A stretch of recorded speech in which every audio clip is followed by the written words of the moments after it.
어디 할까요? 페이지 불러줘, 페이지. 78페이지에 18번. 자, 같이 볼게요, 여러분. 78쪽에 18번. 우리가 지금 자연계에서 X의 동위 원소는 질량수 A자리랑 질량수 B자리 두 가지만 존재한다라고 가정을 하자라고 했어. 그죠? 실제로 여러분 동위 원소 뭔지 기억나시죠? 양성자 수는 같고 중성자 수가 달라서 질량수가 다른 애들. 이걸 동위 원소라고 불러주는 건데 지금 보니까 질량수 A자리랑 B자리가 자, 존재비가 몇 대 몇이다 여러분? 1대 3이다. 그죠? 그리고 원래는 항상 그런 건 아닌데 질량수를 그냥 뭐라고 보자. 원자량이라고 보자 라고 돼 있어. 그치? 그럼 봐봐라. 우리가 내가 평균 원자를 한번 구해보고 싶다라고 하면 A자리가 4분의 1만큼 들어있고 맞죠? 그죠?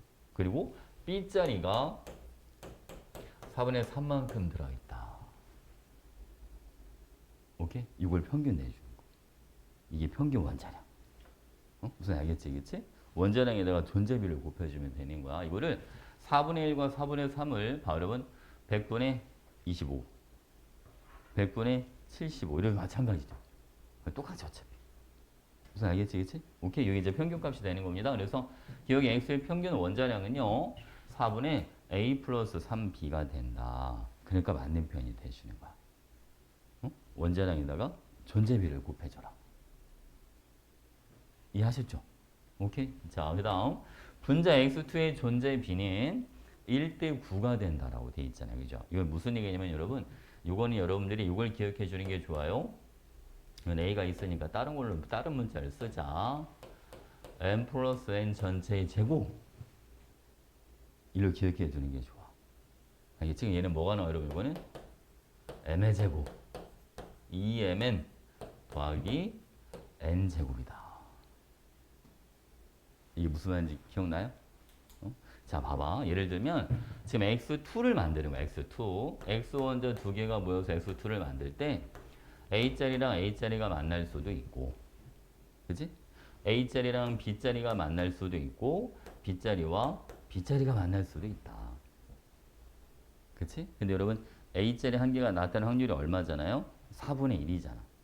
근데 A자리가 두 개가 동시에 연속으로 나타나야 되니까 4분의 1 곱하기 4분의 1을 해주는 거야. 그래서 얘는 얼마가 돼주냐면 요거는 16분의 1이다. 괜찮지? 요거는 4분의 3 곱하기 4분의 3이니까 얘는 얼마가 나오겠지? 그러면 얘는 16분의 9다. 이렇게. 오케이? 그래서 비율이 1대 9가 돼주는 거야. 그러면 A랑 B가 나타날 확률은 이게 16분의 3인데 B자리가 먼저 오고 A자리가 나중에 올 수도 있다. 괜찮지? 그치? 그러니까 이런 경우 확률이 얼마가 된다고 해서 여러분 요거는 16분의 6이 돼준다. 그죠? 요게 16분의 3, 얘도 16분의 3이니까 두 개 더해서 16분의 6. 그러니까 전체 확률이 얼마가 돼줘야 되는 거야? 1 이렇게 들어가는 거야. 괜찮죠? 오케이? 그래서 여러분 이거 1대 9, 네, 맞습니다. 이렇게 해주면 되고. 그리고 분자 X2 일몰에 존재하는 중성자의 몰수는 2분의 A 플러스 3B 마이너스 N이다 라고 되어 있는데 자 여러분 볼게요. 지금 일단 이거부터 가시죠.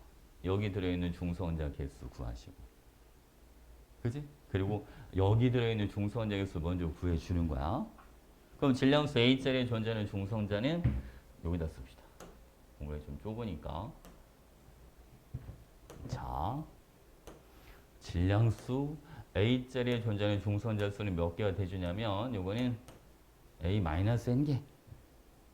그지? 질량수에서 양성자를 빼줘야지. 무슨 아시겠죠? 오케이? 그리고 요거 질량수 B자리에 존재하는 중성자는 요거는 B-N개. 이렇게. 이해하셨나요? 무슨 말인지 알죠, 여러분? 오케이? 그럼 봐봐, 여러분. 자, 그러면 요걸 따로따로 하자. X2 1몰에 존재하는 그냥 이것만 생각해봐. 어차피 요게 자연계에 몇 가지가 존재하잖아요. 확률상. 그 이거 얘가 얼만큼 들어있어 여러분? 4분의 1. 그렇잖아, 그지? 그러니까 자연계에 존재하는 전체가 4분의 1이 아닙니까? 그렇잖아, 그지? 전체 4개 중에 한 개를 제가 차지하고 있는 거니까. 자, 얘는 전체 중에 얼마를 차지하고 있다? 4분의 3. 이게 가지 무슨 말인지, 그지? 그러면 모든 이 자연계에 존재하는 x2라고 하는 분자가 있다고 가정해봐. 이 x2라는 분자 중에 x 원자는 어쨌든 다 해서 몇 개가 있는 거잖아. 4개 중에 한 개. a자리가. 그지? 분자라고 해서 특별하게 생각하지 말고 그냥 원자 관점으로 생각해 주면 되잖아. 그지? 질량수 B자리는 무조건 얼만큼 존재해야죠, 여러분? 무조건 4분의 3만큼 존재해야지. 쌤아, 이해했어? 괜찮지? 그러니까 여러분, 자, 요게 여기다가 곱하기 얼마? 4분의 1. 오케이? 여기다가 여러분 곱하기 얼마를 해줘? 4분의 3. 이해하셨나요? 그러면 자연계에는 요 원자는 무조건 요만큼의 중성자를 가지고 있을 거고. 그렇잖아. 그리고 얘는 요만큼의 중성자를 가지고 있으니 그 두 개 그냥 뭐 해버리면 되죠, 여러분? 그냥 더해버리면 되지. 이해하셨죠? 그죠? 그래서 이걸 다 더해주자. 그래서 4분의 뭐가 나옵니까, 여러분? A, 그죠? 플러스 3B 이렇게 들어가고. 그지? 그러니까 이게 4분의 요거는 마이너스 3n이고 쟤는 마이너스 n이니까 얼마가 들어가야 돼? 여기는 마이너스 몇 n? 마이너스 4n. 두 개 다 더해주면 되니까. 쌤아, 이해하셨나요? 무슨 알겠지, 그치? 이거를 x2 1몰이니까 결국 그냥 이것만 생각해 주는 거야. x2라고 하는 거는 x 원자 두 개가 어차피 모인 거. 그렇잖아, 그지? 근데 이 x 원자라고 하는 거는 자, 잠깐 질량수 a짜리 x랑 질량수 b짜리 x 여기 두 개 그냥 뭐 한 거니까 그냥 합쳐진 거. 어차피 x2라고 하는 게 무슨 알겠지, 그치? 그러니까 얘가 가지고 있는 중성원자를 구해주고 얘가 가지고 있는 중성원자를 다 모으면 되지. 그냥 다 더해줘라. 이해하셨죠? 오케이. 됐어? 오케이. 또 어디 갈까요? 19번. 19번 보겠습니다.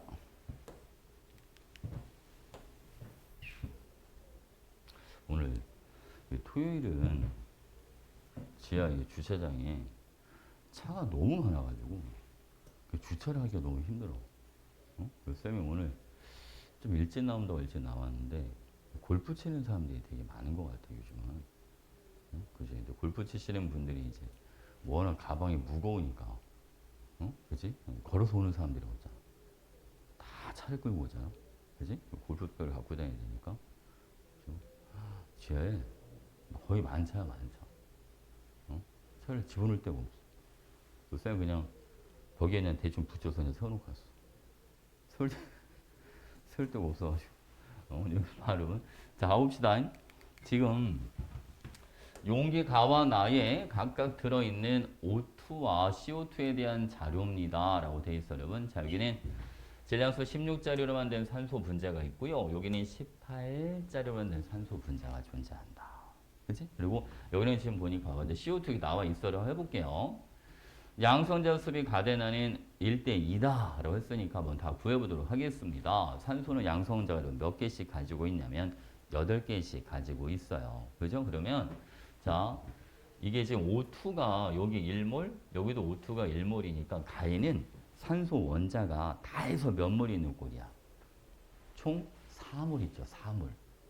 산소 원자로는, 그치? 모든 산소 원자는 양성 원자를 8개씩 가지고 있으니까 얘는 8 곱하기 얼마, 여러분? 4. 이렇게 해주면 돼요. 괜찮아요? 자, 이 나를 한번 해보도록 하죠. 양성자 지금 중성원자는 아니니까.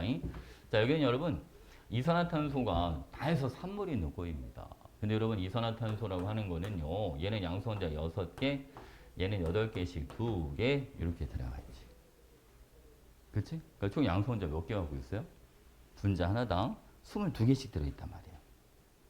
그치? 22개씩 그럼 발음은 22개씩 CO2가 다해서 몇 개만큼 들어있어? 그러면 여기는 산물만큼 있다.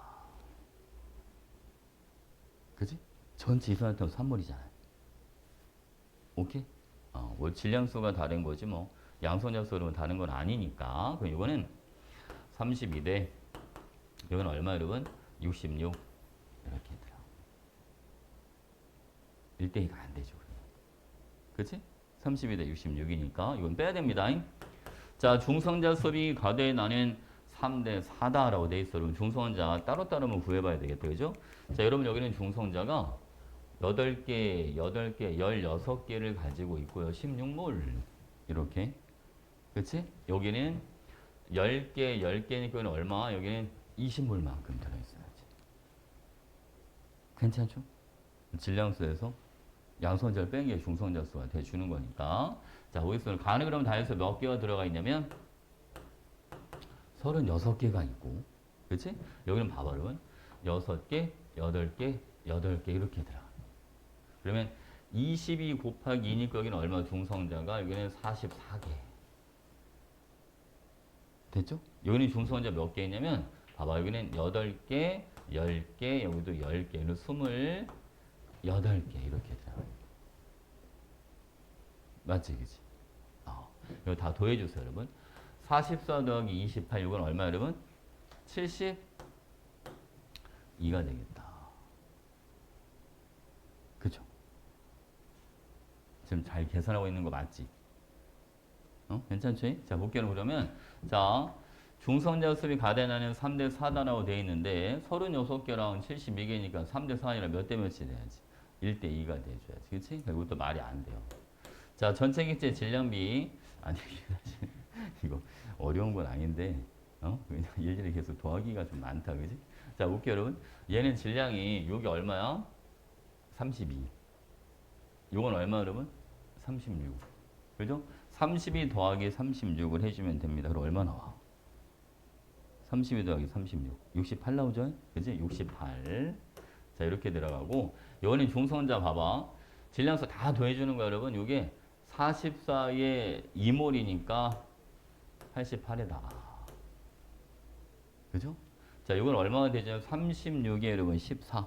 여기는 50이 된다. 이렇게.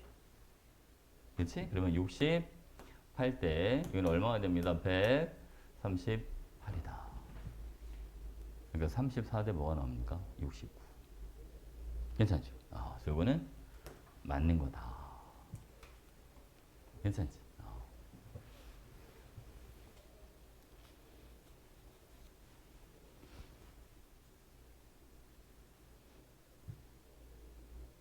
오케이? 됐나요? 다른 문제는 괜찮았어? 우리 지난 시간에 그 보호는 안 들어갔어, 얘들아? 보호? 라이먼, 발머, 파시엔 이건 안 했나요? 그건 안 했어? 응, 오케이. 딱 여기까지 했나? 지난 시간에?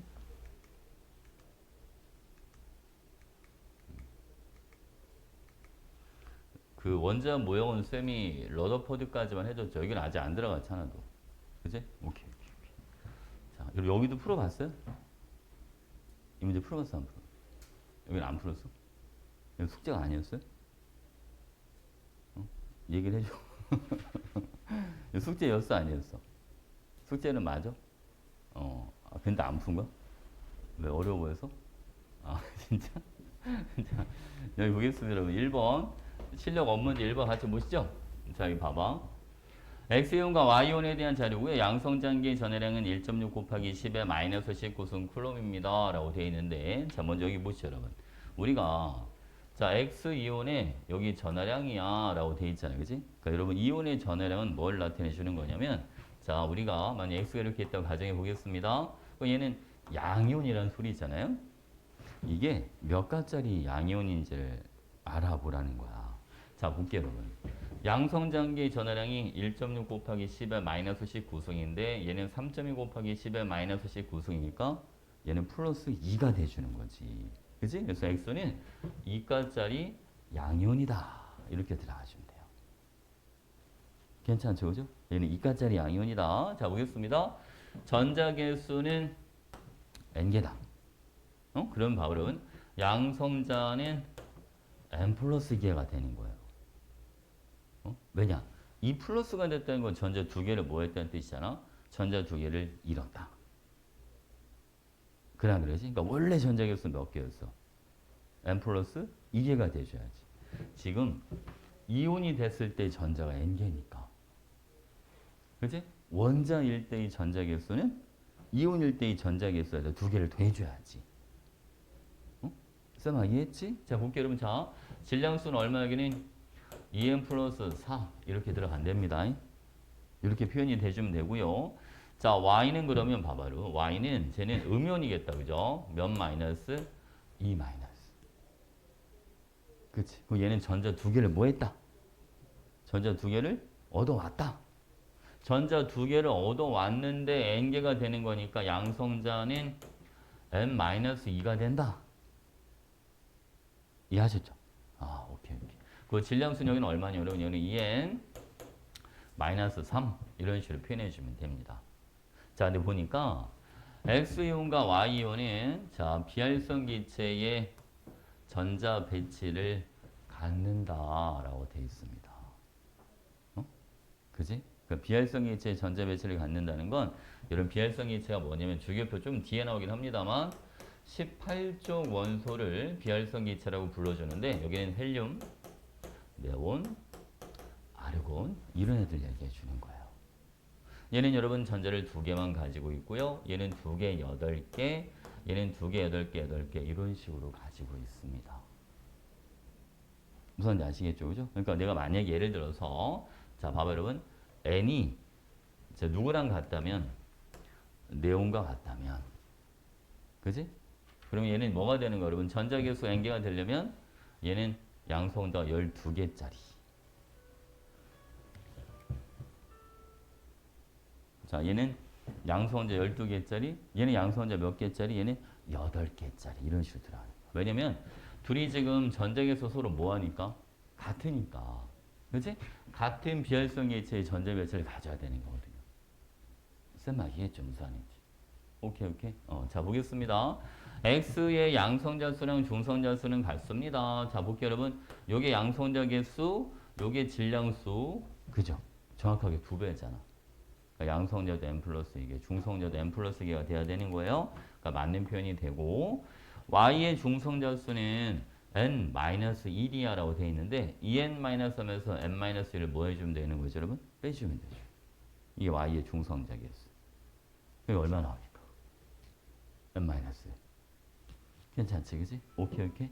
자 다음 원자 번호는 x, 자 y가 x보다 크다 라고 되어 있잖아요. 그지? 그럼 봐봐. y는 전자를 얻어야 n개가 되는 거고. 그치? x는 전자를 잃어야 n개가 되는 거니까 원자번호 누가 더 커야지 여러분? x가 더 커야지. 그치? 맞지 그지?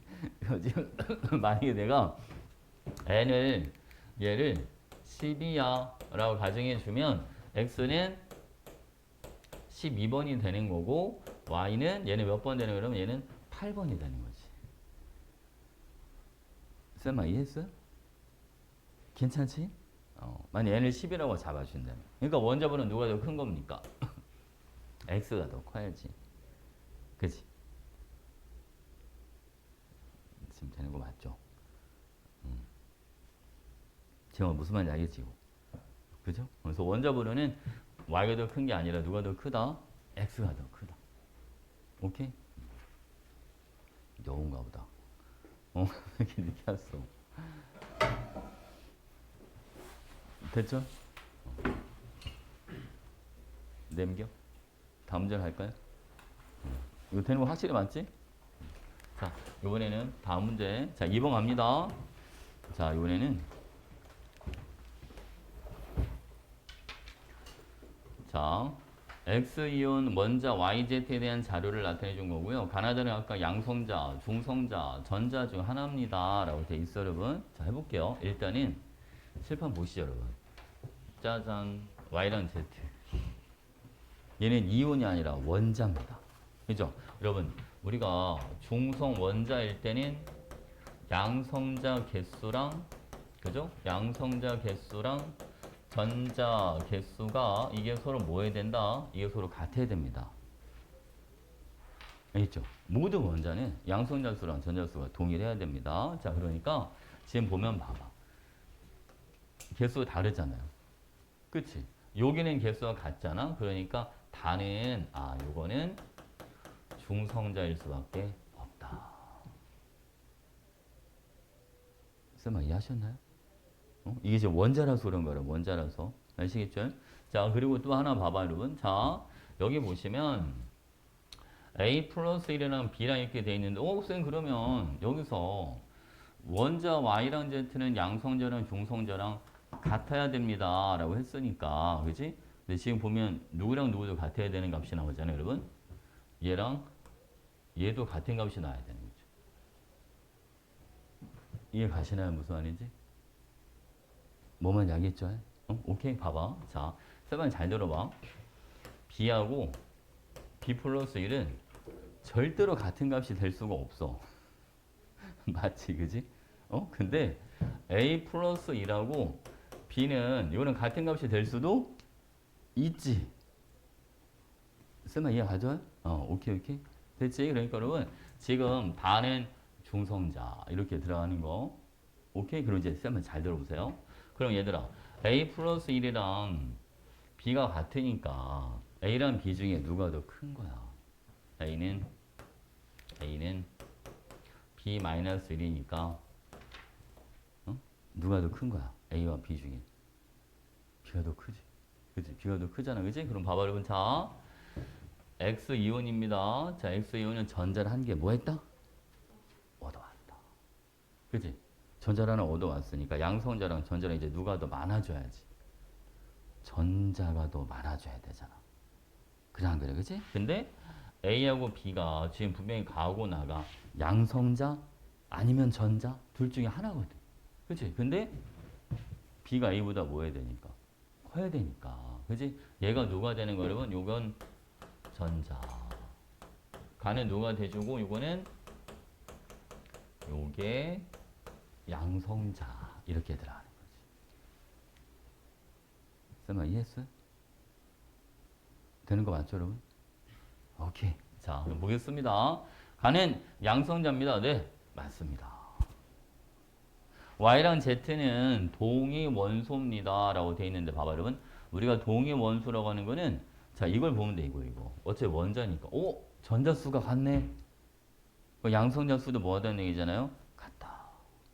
그치? 그러니까 동위 원소 맞네. 그치?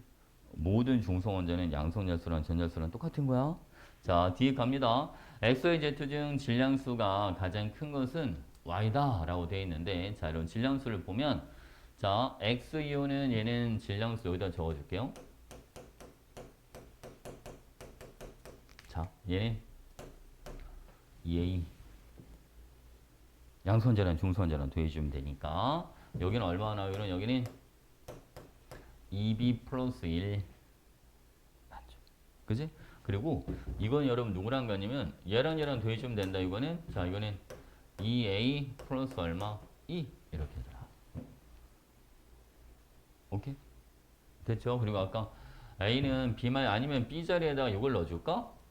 A 플러스 얘로 넣어도 되잖아. 그럼 이거는 얼마가 나오냐면 얘는 2A 플러스 3 이렇게 들어간단 말이야. 그죠?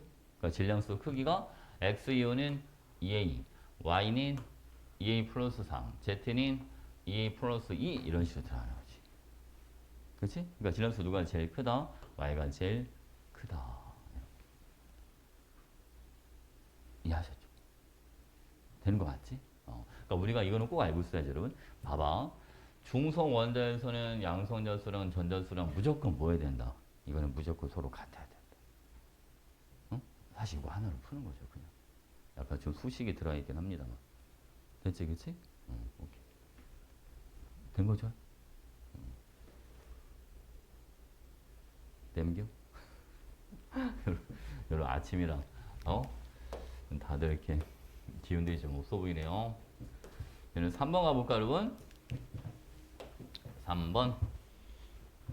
다음은 자연계에 존재하는 모든 X2에 대한 자료를 나타내 준 겁니다. 자, X2는요, 분자량이 서로 다른 가나다로 존재한다라고 되어 있습니다. 세 가지가 있다는 거야, 그치? 그러려면 동위 원소가 딱 몇 가지만 있어야 되냐면 딱 두 가지만 있어야 됩니다. 동위 원소가 두 가지일 때 X2라고 하는 분자의 분자량 다른 게 세 가지가 나올 수 있는 거예요. 이거 이해 가요? 무슨 말인지? 이게 사실 우리 왜 아까 우리 곱셈 공식 썼잖아. A 플러스 B 전체의 제곱은 A제곱, 2AB, B제곱 이렇게 들어가지 않습니까? 그치? 그럼 봐봐 여러분. 분자량이 다른 게 몇 가지? 세 가지. 그러려면 동위원수가 몇 가지일 때? 두 가지일 때 이렇게 들어가는 겁니다. 오케이? 만약에 동위원수 세 가지라면 분자량이 다른 게 세 가지 넘게 나올 수밖에 없어. A 플러스 B 플러스 C 전체 제곱 이런 식으로 들어가야 됩니다. 이해하셨죠?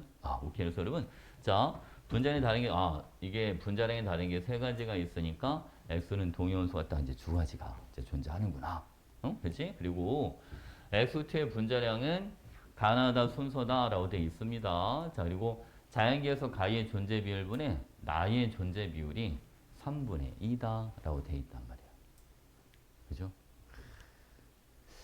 저 느낌이 오실래나? 그 3분의 2는 9분의 6이나 마찬가지 아닙니까? 그치? 그럼 잘 봐봐.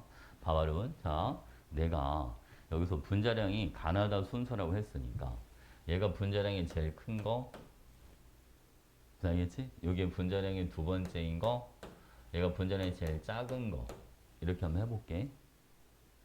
괜찮지? 그러면 자, 얘가 확률이 9. 오케이? 얘가 확률이 얼마? 6. 이렇게 들어간단 말이야. 그치? 그러면 A 제곱이 9니까 A를 얼마라고 봐도 돼? 3. 그치? 이 AB가 6이니까 그럼 B를 얼마라고 보면 되는 거야? B는 1. 그러니까 동위원소 두 가지가 비율이 몇 대 몇으로 존재하면 되겠다? 3대 1로 존재하면 저런 결과치가 나올 수 있겠지. 그지? 근데 이 문제 풀 때 포인트는 저거야. 3분의 1을 9분의 6으로 바꿀 수 있느냐. 그죠? 왜냐면 이게 제곱관계가 나올 수 있도록 바꿔주면 편한데. 그래서 이거를 머릿속에 들어있어야 돼, 이게. 그래야지 이게 가능해진단 말이야. 쌤아, 이해하셨죠? 뭔 양이처럼 그지? 자, 보겠습니다. 자, X의 동위원수는 몇 가지? 두 가지. 그지? 그리고 X2의 평균 분자량인 나의 분자량보다 작다라고 되어 있는데 지금 보니까 좀 봐봐. 아니, 지금 그 질량수가 A짜리라고 이제 이건 물론 확률이긴 하지만 가가 이게 분자량이 제일 뭐하다고 그랬잖아. 제일 크다고 그랬잖아. 그럼 분자량이 제일 크다는 거는 질량수가 뭐한 애가 질량수가 큰 동위원소가 존재 비율이 더 많은 거야 지금.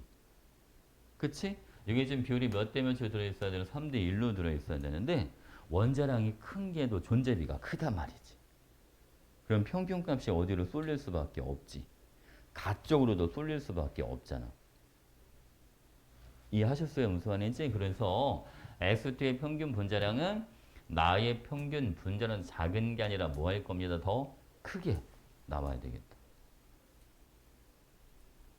쌤아 이해하셨나요? 이해가 뭔 말인지? 우리가 보통 저를 여러분들이 좀 더 이해하기 편하려면 실제 수치를 넣어주는 게 더 좋을래나? 예를 들면 X라는 원소가 있다. 이제 쌤은 이미지로 해볼게. 계산하기 좀 편한 숫자를 해야 되는데 그냥 만약에 여러분 37짜리랑 35짜리가 있다. 이렇게 가정을 해봐. 괜찮나요? 근데 얘가 자연계의 75%가 있고 얘가 자연계의 25%다. 지금 이런 상황이거든. 그지? 질량수가 더 큰 게 이제 존재비가 더 커야 되니까.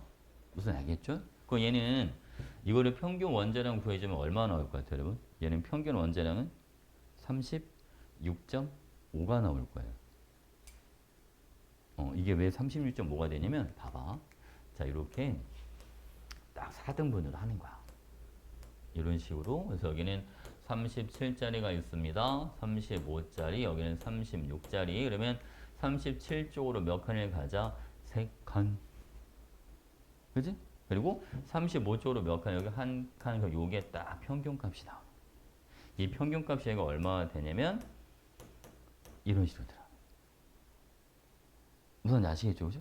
자, 그럼 봐봐요. 자, 그러면 내가 가라고 하는 거는 37짜리 두 개가 만나니까 74. 나라고 하는 거는 37짜리랑 35짜리가 만난다. 얘는 분자량이 72짜리. 다라고 하는 거는 요거는 70짜리. 이렇게 볼 수 있지 않겠어요? 왜냐 X2의 분자량이 가나다 순서가 되어야라고 했으니까. 쌤아 이해하셨죠? 그죠? 오케이, 오케이. 그럼 봐봐. 자, 그러면 지금 나의 분자량은 72가 되는데 우리가 평균 분자량은 아까 평균 원자량이 얼마였잖아. 36.5였으니까 36.5의 2배 값. 그게 평균 원자량이 되는 거예요. 36.5의 2배를 해주면 얼마가 나와? 73이 나오겠죠. 여러분. 그죠? 그래서 얘는 실제로 평균 값은 얼마 된다? 74. 그래서 평균 분자량이 나의 분자량보다 뭐 해야 되겠다? 더 커야 되겠다. 이런 식으로. 쌤아 이해하신 거 맞죠? 됐지? 오케이, 오케이. 자, 다음. 자연계에서 원자량이 가장 작은 X의 존재 비율분의 원자량이 가장 큰 X의 존재 비율은 3이다. 그치? 지금 이따 이 비율 75대 25. 3대 1로 존재해야 되니까. 그치? 그래서 이거는 맞네. 오케이? 그래서 기억이랑 디귿이 맞는 거야. 되는 것 같아요? 뭔지 알 것 같지, 그치? 여러분들 이거 풀기에는 아직 좀 어려울 수도 있겠다, 그치?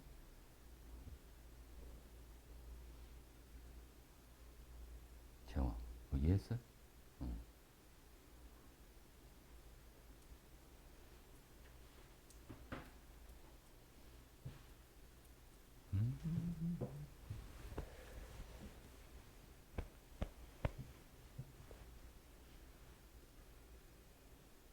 요즘 아직 여러분들이 화학을 처음 배우는 단계라서 그 문제는 아직은 좀 어려울 수 있죠.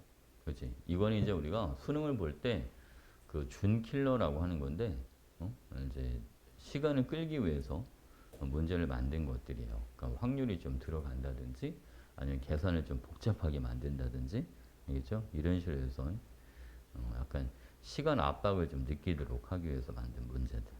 그런 문제들이 수능에는 과목별로 다 그런 문제들이 있어요, 여러분. 시간 압박 느끼게 하는 건. 못됐죠. 그치? 시간 내에 못 풀게 하려고. 일부러 저렇게 만들어 주는 거야.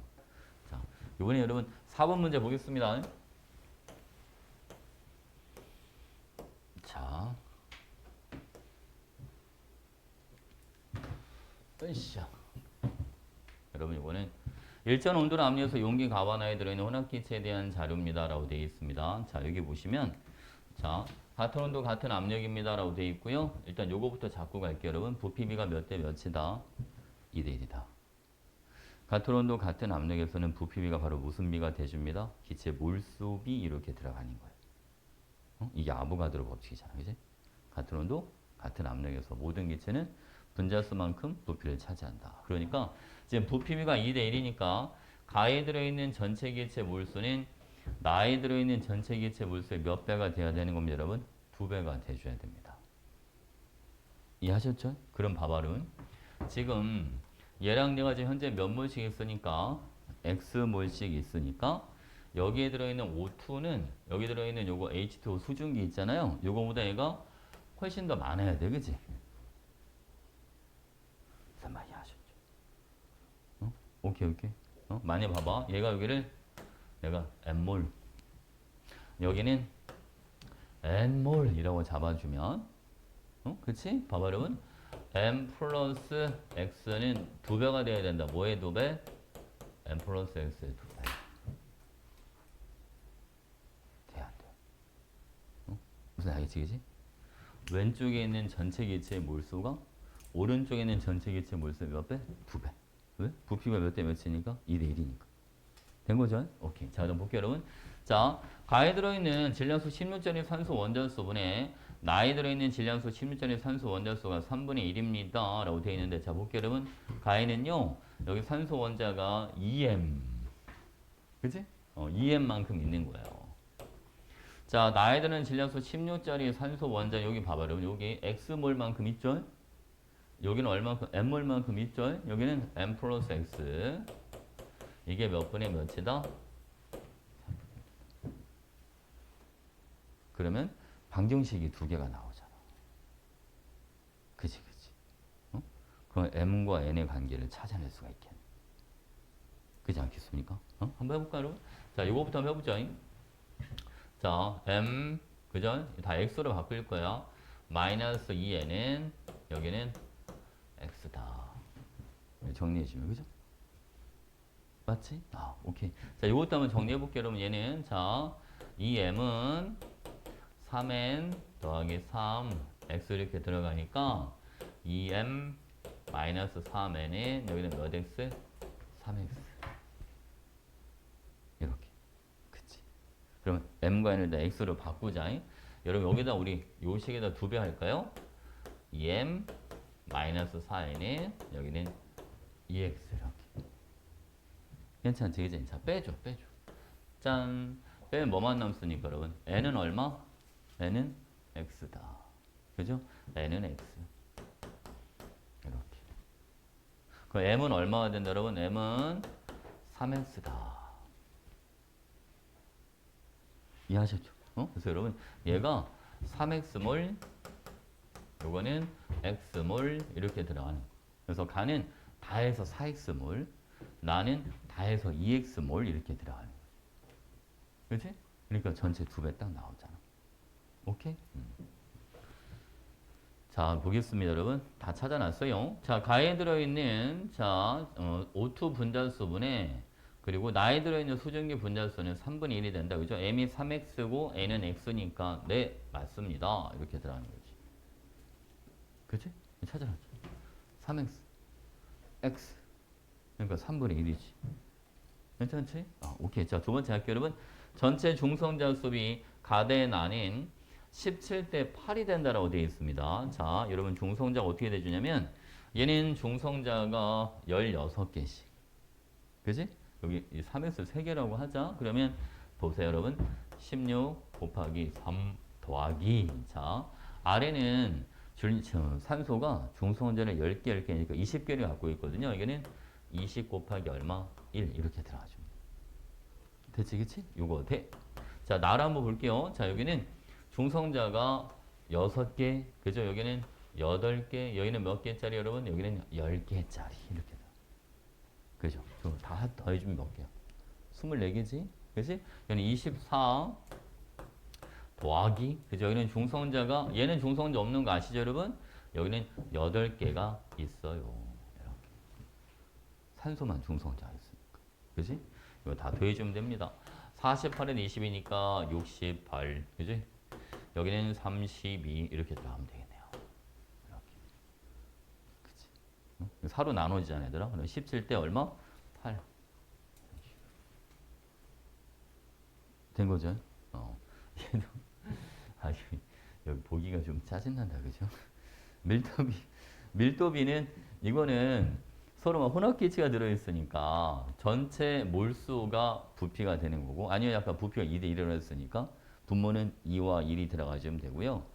분자에 이제 질량을 다 구해서 들어가야 된다. 뭐 말인지 알죠, 여러분? 자, 왼쪽 거는 2, 여기는 1 이렇게 들어가주면 되고, 얘는 질량이 얼마냐면 32짜리가 3개 더하기, 그죠? 아래는 여러분, 얘는 36짜리가 1개 이렇게 해주면 되고요.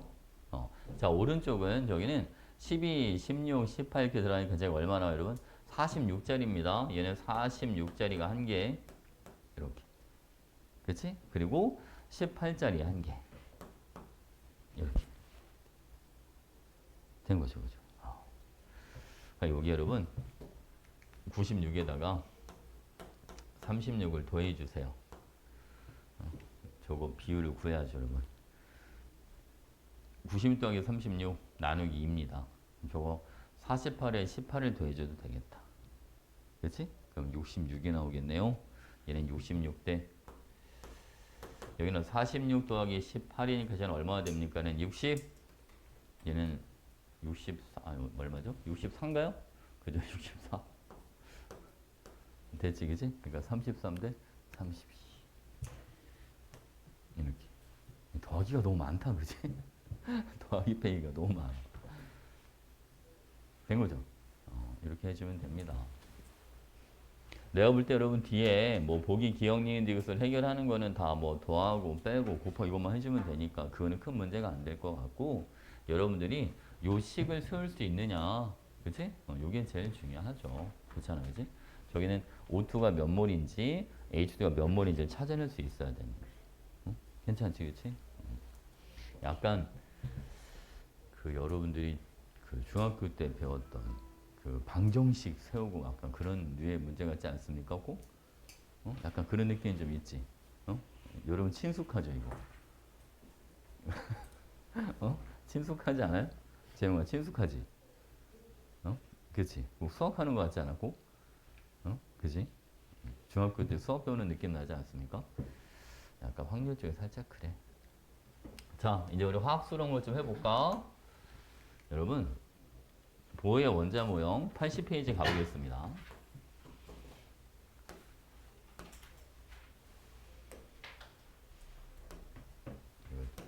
칠판을 좀 바꾸고 갈게요. 예, 저거 좀 안 바뀌다. 샤. 자, 여기 보겠습니다, 여러분. 보어. 우리가 지난 시간에 원자 모형을 이제 어디까지 알아봤었냐면 톰슨 원자 모형 알아봤고 러더포드의 원자 모형을 알아봤어요. 톰슨의 원자 모형은 원자 안에 뭐가 존재한다? 마이너스 띄고 있는 입자들이 존재하더라. 그치? 근데 전자가 군데군데 박혀 있다라고 했었고 기억나죠? 러더포드의 원자 모형은 어떻게 됐었냐면 여러분 자 러더포드가 알파이자 산란 실험을 가지고 자 원자 핵을 발견했잖아요. 그래서 원자 이렇게 있으면 요 가운데 플러스를 띄는 원자 핵이 존재합니다. 라고 하는 건 맞지, 그치? 그리고 바깥쪽에는 여기는 뭐가 존재한다? 여기는 아이고 까만색이네. 야 잠깐만 색깔. 여기는 전자라고 하는 게 여러분 이렇게 존재합니다. 그치? 그리고 이 원자 핵의 사이즈는 뭐하다? 엄청 작다. 질량은 원자의 대부분을 차지하지만 크기는 매우 작다는 거. 그치? 그거 알고 있어야죠. 그걸 어떻게 알았냐면 대부분의 알파 입자 그대로 뭐 하는 걸 가지고 그대로 직진하는 걸 가지고 알아냈단 말이야. 됐지? 자, 이제 이거는 이제 발표를 했는데 요때 당시에 과학자들은 자, 어떤 생각을 했냐면 아니 그러면 이 원자핵이 현재 플러스 띄고 있으니까 바깥쪽에 있는 전자, 이 마이너스 띄고 있는 것들을 안쪽으로 끌어당겨야 되는 게 아닐까라는 생각을 하게 됩니다. 왜냐면 플러스 마이너스는 서로 전기적으로 뭐가 작용할 테니까 인력이 작용할 테니까 그렇잖아요, 그죠? 근데 이게 끌려가지 않고 그냥 바깥쪽에 있더란 말이죠. 이걸 어떻게 설명해야 되나 이제 고민을 하다가 이 사람들이 뭐를 떠올렸냐면 러더포드가 떠올린 게 아니에요, 여러분. 이때 당시 이제 사회적인 배경이 이렇습니다. 태양계를 떴어요, 태양계. 태양계. 태양계는 중심에 태양이 있죠. 그 태양 주위를 행성들이 공전을 하고 있단 말이에요. 근데 행성들이 태양으로 끌려가지 않습니다. 그렇잖아요. 우리가 태양으로 끌려가지 않잖아요. 우리 일정한 궤도를 따서 계속 운동을 하고 있잖아, 그렇지? 그래서 그거를 떠올린 거야. 아, 그러면 이 전자라고 하는 애들이 원자 핵으로 끌려가지 않는 이유가 마치 행성들이 태양 주위를 공전하는 것처럼 전자들도 일정한 궤도를 따라서 운동하고 있는 게 아닐까라는 생각을 하게 됩니다. 이해하셨나요? 그래서 그거를 이제 검증해 보려고 보어가 실험을 한 거예요. 자, 그럼 보어는 여러분 보세요. 자, 일단은 우리가 좀 필요한 게 몇 가지가 있는데 일단 이런 생각을 해봤어요, 여러분. 이게 원자핵입니다. 자, 원자핵 가까이 있는 전자 하나 있다고 가정해 볼게요. 원자핵과 전자 사이는 인력이 작용하고 있는데 여러분 여기에다가 에너지를 공급하면 이 전자라고 하는 애들은 원자핵에서 먼 곳으로 도망을 갈 수가 있어요. 오케이?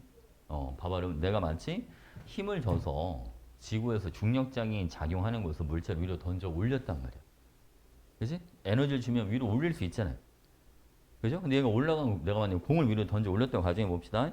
근데 공이 계속 올라가진 않겠죠, 여러분. 그지? 어느 정도 올라가다 다시 뭐 합니까? 다시 내려오기 시작할 거란 말이에요.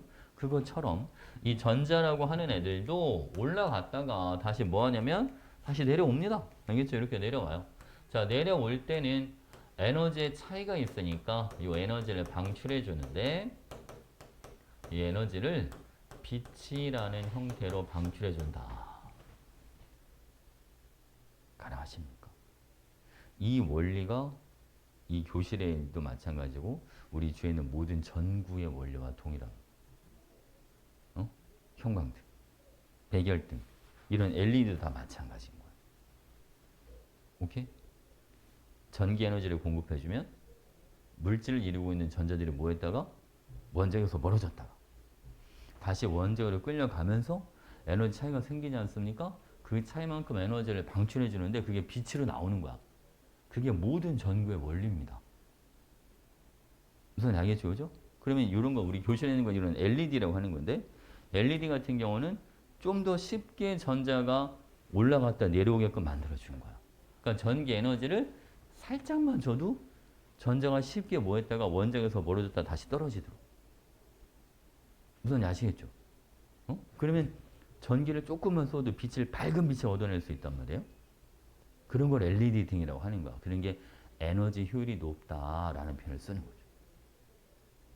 이해했죠? 무슨 말인지, 그치? 괜찮지? 자, 볼게요, 여러분. 자, 그러면 일단은 보호는 이 원리를 현재 알고 있었어. 그러니까 이 빛을 한번 분석을 한번 해보면 진짜로 전자들이 일정한 궤도 위로 떨어지는지 아니면 원자핵의 바깥쪽에 어디든 다 있을 수 있는 건지 그걸 확인이 가능하죠. 만약 여러분 봐봐. 원자핵 주위에 그냥 위치가 궤도가 아니라 아무 데나 다 있을 수 있다면 모든 빛이 다 나와야 돼. 그렇죠? 중간에 끊어진 게 없이 다 연속적으로 다 나와야 될 거야. 어느 공간이건 전자가 다 있을 수 있다면 근데 만약 정해진 위치에만 전자가 존재할 수 있다고 생각을 해보세요, 여러분. 그럼 에너지가 어떻게 됩니까? 끊기겠죠. 뚝뚝 끊길 거 아니야. 이해 가죠? 근데 실제로 끊겨서 나오더란 말이에요, 빛이. 모든 에너지가 빛이 다 나오질 않아. 괜찮지? 자, 봐봐, 여러분. 우리 요걸 하기 전에 일단 요거부터 하나 하고 갈게요. 전자기파라고 하는 게 있습니다. 자, 전자기파는 이렇게 들어. 자, 여기 잠깐 보세요. 여러분, 감마선, X선, 자외선, 여기는 가시광선, 여기가 적외선, 그리고 마이크로파, 그 다음 전파. 이게 이제 전자기파인데 가시광선은 요거는 비저블 라이트라는 표현을 씁니다. 우리가 볼 수 있는 빛이란 뜻이에요. 육안으로 볼 수 있는 건 쟤밖에 없어요. 이 가시광선은 빨간색부터 이거는 빨, 주, 노, 초, 파, 남, 보 이렇게 들어가는데 적외선은 빨간색 바깥쪽에 있다. 그지? 그래서 적외야. 붉을적을 써서 바깥 외자. 영어로는 인프라레드라고 불러줍니다. 알겠지? 그리고 바로 이거는 자외선은 자자가 자색. 보라색 바깥쪽에 있는 빛이다. 오케이? 그래서 자외선은 여러분 봐봐. 이거는 울트라 바이올렛 이렇게 표현해 주는데 약자로는 이렇게도 많이 쓰죠. UV. 원래 바이올렛이 보라색도 되잖아. 퍼플도 바로 보라색이긴 한데 바이올렛도 보라색을 나타내 주잖아요. 그러니까 울트라 바이올렛은 울트라는 언제 써 우리가? 뭔가 더 센 거 표현하고 싶을 때 쓰잖아. 어렸을 때 써봤잖아. 울트라 파워 뭐 이런 거. 해봤죠. 만화 같은 데 많이 나오잖아 그런 거. 그치? 볼게요 여러분. 자, 이게 울트라 바이올렛은 바이올렛보다 더 세다. 우리가 겨우 여름에는 한여름엔 자외선 차단제를 많이 발라.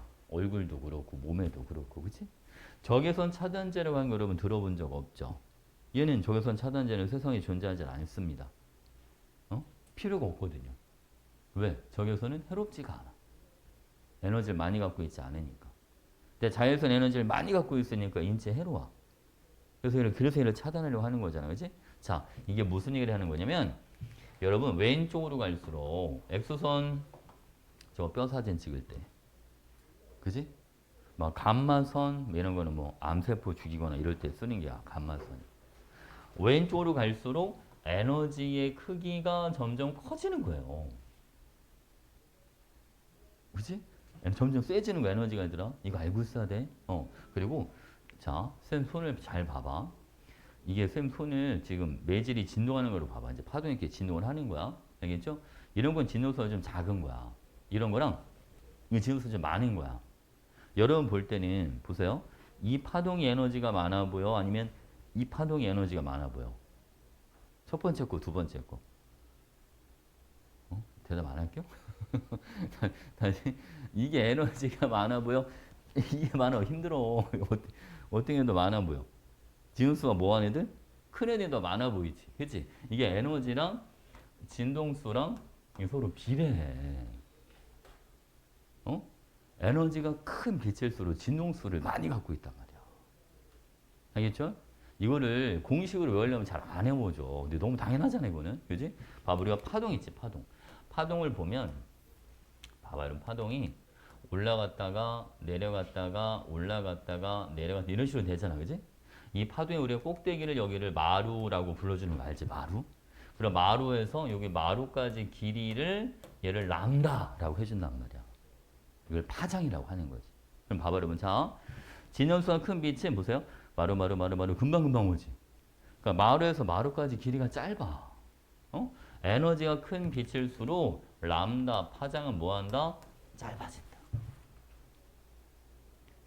에너지라는 진연수 서로 뭐하고? 비례. 에너지랑 파장 서로 뭐한다? 반비례.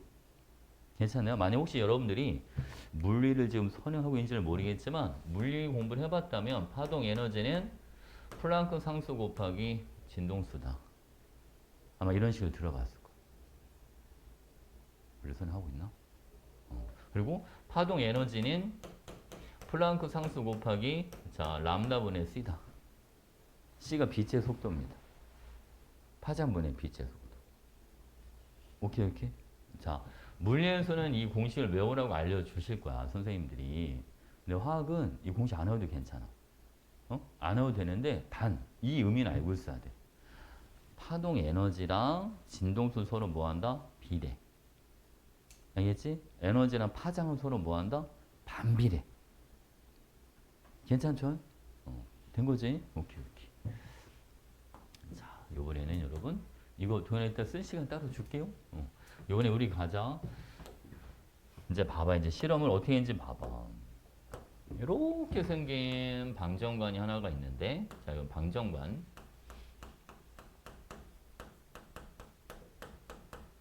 쌤, 방정관이 뭡니까? 전기 에너지를 공급해주는 관이다. 쉽게 하면 그냥 전등이야. 전등 같은 걸 생각해도 괜찮아. 알겠지, 그지? 자, 여기에다 여러분, 내가 소속인체를 집어넣었다고 가정을 해봐. 만약 소속인체 이 그램을 집어넣었으면 여기는 전자가 2 곱하기 6.02 곱하기 10의 23승계 이만큼이 들어있어, 그지? 그러니까 엄청나게 많은 전자가 들어있는 거야. 여기다 이제 에너지를 막 줘. 에너지를 공급해주면 수많은 전자들이 들락날락 할 거란 말이죠. 그러면서 뭐를 방출해 줍니다? 빛이 나와. 이렇게 이제 빛이 나오기 시작을 한단 말이야. 알겠지? 이제 그 빛을 분석해봤지. 자, 이 빛을 분석해봤더니 어떻게 되느냐? 여기 보세요, 여러분. 자, 여러분 얘네가 어떤 식으로 나오냐면 이런 식으로 뚝뚝 끊기는 빛이 나오더라는 거예요. 무지개처럼 연속적으로 안 나오고. 이런 걸 불연속 스펙트럼이다 또는 선 스펙트럼이다라는 표현을 쓰는 거야. 알겠지, 그치? 색깔도 살짝 바꿔볼게요, 여러분. 자, 여기도 마찬가지.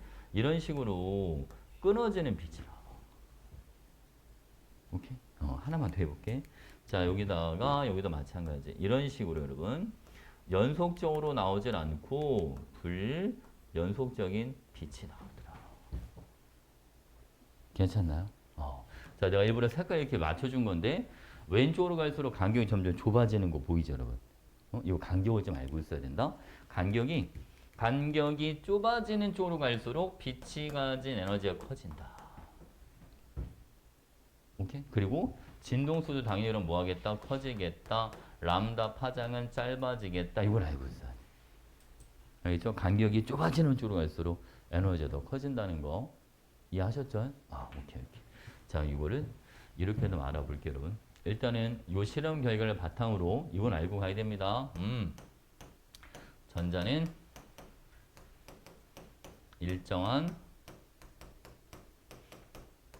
궤도, 그죠? 위에만 존재할 수가 있다. 아무데나 다 있는 게 아니다. 알겠지? 이 일정한 궤도를 우리는 뭐로 표현해 주는 건 요거를 전자 껍질이라는 표현을 쓰기 시작하는 거지. 껍질. 이거 전자 껍질.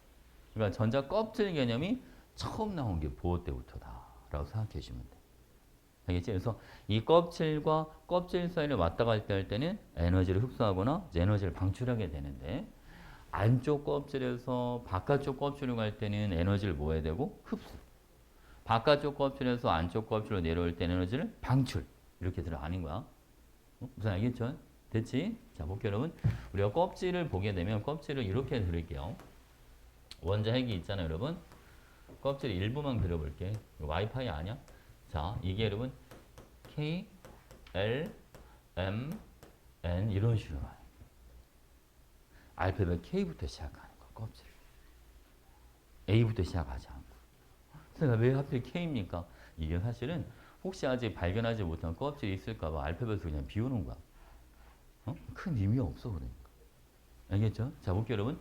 우리가 K 껍질이 이게 첫 번째 껍질 N은 1, L 껍질은 N은 2, M 껍질은 N은 3, 요거는 N은 4. 이런 식으로 표현해 주는 거. 다섯 번째 껍질은 5가 되는 거야, 그냥. 알파벳 순서니까. 알겠죠? 그 다음은 P 이렇게. 됐지? 근데 O나 P를 우리가 볼 일이 없어서 그렇지. 원래 그게 쭉 연결되는 겁니다. K, L, M, N 이런 식으로. 자, 볼게요, 여러분. 그리고 우리가 여기 봐봐. 지금 바깥쪽으로 갈수록 공간이 점점 넓어지지 않나요? 자, 우리가 구의 표면적 공식이 있어. 구의 표면적. 자, 구의 표면적 공식은 4파이얼 제곱 이렇게 들어갑니다. 그치? 그럼 여러분 거리가 여기는 얼, 2얼, 3월 이런 식으로 된다고 가정해봐. 표면적의 비는 1, 4, 9, 16 16 이렇게 들어가. 뭐만 아시겠죠, 그죠? 바깥쪽으로 갈수록 공간이 점점 넓어져. 그래서 이때 당시 과학자들은 어떻게 생각을 했냐면 첫 번째 껍질에 전자가 2개까지 들어갈 수 있는데 두 번째 껍질은 겉면적이 4배로 늘어났잖아요. 그치? 그러니까 전자가 8개까지 들어갈 수 있을 거다. 세 번째 껍질은 18개까지, 네 번째 껍질 최대한 많이 들어가면 32개까지 들어갈 수 있을 것 같다라고 생각을 했어. 뭔지 알겠죠? 근데 지금은 저것도 지금 그대로 써먹어. 실제로 바깥쪽으로 갈수록 더 많은 전자가 들어간단 말이야. 아시겠죠? 괜찮죠? 여기까지? 오케이. 자, 여러분 여기 봐봐. 수소가 있으면 수소는 에너지를 잔뜩 주잖아? 그럼 얘를 수소 양이온으로 만들 수가 있는데 이때 필요한 에너지를 우리는 수소의 이온화 에너지라는 표현을 쓰거든요. 이 수소의 이온 에너지가 얘가 1312kJ/몰 이런 식으로 들어.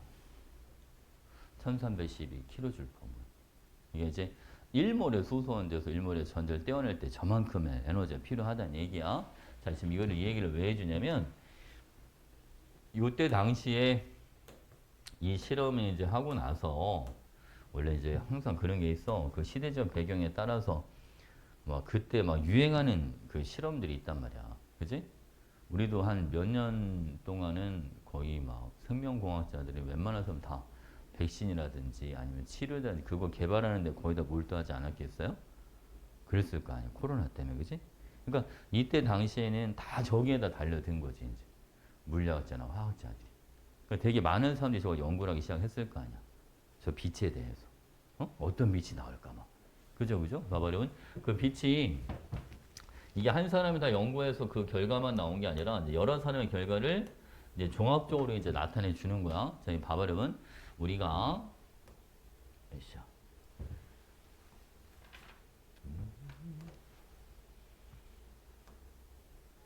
여기를 자, 이거는 맨 위에는 무한대 껍질을 가정해 볼게. 알겠지? 여기 y축이 에너지다. 여기 여러분 첫 번째 껍질이야. 잘 봐. 무한대 껍질에서 전자가 가진 에너지를 0이라고 잡아줘. 실제로 에너지가 제일 작아서 0이 아니야. 제일 큰데 0이라고 잡아준 거야. 알겠지? 그지? 근데 왜 0이라고 잡았냐면 별개가 나서 이제. 왜? 남남이니까. 아니 떨어져 나갔으니까. 근데 이거 지금 수소만 이렇게 나타내는 거야. 얘들아. 수소만. 다른 원전 이렇게 할 수가 없어요. 전자 한 개짜리 수소만 가능한 겁니다. 첫 번째 껍질에서 무한대까지 전자를 끌어올릴 때 아까 에너지가 얼마가 필요하다? 1312가 필요하다라고 했지. 그치? 1312kJ이 필요한 거야. 그래서 여러분 보세요. 첫 번째 껍질 에너지 준위는 얼마가 들어가냐면 여기는 마이너스 1312. 자, 앞에 마이너스가 붙는 이유는 0보다 작은 걸 표현해야 되니까 마이너스가 들어가는 거고요. 1310이라는 숫자가 나오는 이유는 아까 수소 원자에서 아예 전자를 떼어낼 때 얼만큼 에너지가 필요했잖아? 1312kJ이 필요했잖아. 그지? 그것도 이 수치가 다 들어가. 이해하셨습니까? 뭐만 알겠지? 그지? 뭐 그럼 이게 껍질에 따른 에너지 준위는 어떻게 들어가느냐? 이 n은 마이너스 n 제곱분의 1312 이렇게 돼요. 자 보세요. 아까 첫 번째 껍질은 n은 1이야 라고 잡아주는 거예요. 두 번째 껍질은 n은 2, 세 번째 껍질이 n은 3, 네 번째 껍질은 n은 4 이렇게 들어가니까 그치? 두 번째 껍질의 에너지 준위는 요거는 마이너스 4분의 1312. 세 번째 껍질의 에너지 준위 요거는 마이너스 9분의 1312 이런 식으로 표현을 해주는 거예요. 무슨 아시겠죠? 그러니까 이게 원자에게서 멀어질수록 에너지가 점점 뭐한다? 커진다. 근데 에너지 크기 차이는 점점 뭐한다? 작아진다. 알겠죠? 오케이. 자, 또 하나 여러분 보세요. 세 번째 껍질로 전자가 이렇게 내려올 때 세 번째 껍질로 전자가 내려오는 거를 이걸 연구한 사람과 두 번째 껍질로 전자가 이게 사람 이게 이름 다 틀려요, 여러분. 두 번째 껍질로 전자가 내려올 때 그리고 첫 번째 껍질로 전자가 전이할 때 이게 이름이 다 달라. 이거를 자 이름이 어떻게 되는지 봐봐요, 여러분. 이게 라이먼 계열이라고 들어갑니다. 이거 라이먼 계열. 두 번째 껍질로 내려오는 거는 발머 계열. 세 번째 껍질로 내려오는 건 요거는 파셴 계열 이렇게 표현을 해주거든. 라이먼, 발머, 파셴. 원래 계열이 무슨 뜻입니까? 원래 원본에는 시리즈라고 되어 있어요. 시리즈. 라이먼 시리즈. 발머 시리즈. 근데 그 시리즈에 해당하는 우리말이 애매한 게 쓸 게 별로 없어서 원래 계열이라는 말을 갖다 붙인 거야. 그러니까 계열이란 말 자체가 중요한 게 아니야. 알겠지? 그러니까 라이먼 시리즈, 발머 시리즈, 파셴 시리즈. 그러니까 첫 번째 껍질로 내려오는 빛들은 다 라이먼 시리즈. 오케이? 두 번째 껍질로 내려오는 건 전부 다 발머 시리즈. 세 번째 껍질로 내려오는 걸 파셴 시리즈라고 부르겠다. 뭔지 아시겠죠? 됐지? 그럼 이제 어떤 빛이 나오느냐? 봐봐, 여러분. 이거 써줘야죠. N은 두 번째, N은 여러분, 두 번째 껍질, 좀만 참어잉? 첫 번째, 슬슬 지겨워지죠? 두 번째 껍질 이상에서 첫 번째 껍질로 내려오는 걸 이걸 라이먼. 여기는 어떤 빛이 나오냐면, 여기는 자외선이 나온다. 알겠죠? 그리고 세 번째 껍질 이상에서 두 두 번째 껍질로 내려오는 거 이거는 발머. 얘는 발머 시리즈로 불러주는데 봐봐 얘들아. 일곱 번째 껍질 이상에서 두 번째 껍질로 전자가 내려올 때는 사실은 이때는 여기도 자외선이 나와. 그리고 N은 봐 3, 4, 5, 6에서 N은 2로 내려올 때 이때만 가시 강선이 나와. 근데 우리가 항상 거의 모든 책이 발머 시리즈는 가시강선이라고 알려준단 말이야. 어? 근데 왜냐면 자 사실 여기는 다 뭐가 나오니까 자외선 여기도 있잖아. 여기도 자외선이 있긴 합니다만 저 외우기 좀 그러니까 이걸로 외워서 그런 거야. 어? 이 쌤말 잘 들어야 돼. 두 번째 껍질 내려오는 게 다 가시광선이 아니야. 알겠지? 가시광선도 있고 자외선도 있고 원래 두 가지가 있는데 실제로 가시광선은 여기서만 나오니까 외울 때는 이걸 그냥 외우는 것 뿐이라고. 아시겠죠? 이거 네 가지밖에 없어. 가시광선이 3, 4, 5, 6에서 두 번째 껍질로 떨어질 때만 가시광선이 나와. 됐지? 자, 그 다음 볼게요, 여러분. 이번에는 네 번째 껍질 이상에서 세 번째 껍질로 전자가 내려올 때는 이거는 파신. 그죠? 이때는 어떤 빛이 나오냐면 이때는 적외선이라고 하는 빛이 나온다. 그래서 이제 이때 외울 때 앞자만 떼어서 외우기도 해. 모르겠어. 이게 뭐 효과 있는지 모르겠는데 잘 알아. 그 다음에 여러분 가발을 쓰고 적을 파괴한다. 이렇게 외우기도 해. 자라, 가발. 자라가 어떻게 생긴지 알아? 약간 거북이랑 비슷한데. 그지? 자라는 머리카락이 없어. 민머리잖아, 민머리. 그지? 거북이 키워본 적 있어? 없지. 쌤 집에 거북이가 두 마리가 있는데 걔네는 쌤이랑 같이 산 지 거의 이제 한 10년이 돼가는 10년이 돼가는 것 같아. 우리 집 꼬맹이들이 하도 사달라고 쫄라가지고 예전에 수족관을 갔다가 정말 요만한 걸 두 마리를 사줬거든. 지금은 징그러워. 너무 커. 등껍데기가 쌤 손바닥보다 더 커. 엄청 커. 힘도 되게 좋아 애들. 걔네 모르겠어. 걔네 나보다 오래 살지도 몰라. 거기 수명이 길잖아요, 그죠? 걔네 지금 벌써 10년이 뭐야? 더 된 것 같은데? 되게 오래됐어, 그 친구들. 지금도 쌩쌩해. 근데 집에 거북이가 있으면 좋대. 뭐 미신이긴 한데 집에 거북이가 있으면 귀신을 쫓아준대요. 여기 있으면 좋대, 여러분. 근데 잘 모르겠어. 이 거북이들이 똥도 잘 싸고 먹는 것도 엄청 먹어. 자, 여기 볼게요. 자, 요거 선 하나만 그어놓고 자, 여기 있습니다. 빨간색부터.